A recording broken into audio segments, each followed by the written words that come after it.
যদি তার নির্দিষ্ট কোনো কাজের জন্য বরাদ্দ পেয়ে থাকেন, কাজ শেষ হওয়ার সাথে সাথে বাংলাদেশের 18 কোটি মানুষের কাছে তারা তার প্রতিবেদন তুলে ধরতে বাধ্য হবে। সম্মানিত বন্ধুগণ, চাঁদা আমরা নিব না, দুর্নীতি আমরা করব না, চাঁদা আমরা নিতে দেব না, দুর্নীতি আমরা সহ্য করব না। এই বাংলাদেশটাই আমরা দেখতে চাই।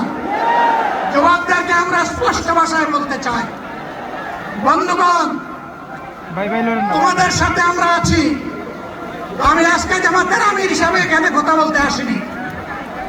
আমি এসেছি বাংলাদেশের 18 কোটি মানুষের একজন হয়ে কথা বলতে। আমি শিশুদের বন্ধু, আমি যুবকদের ভাই,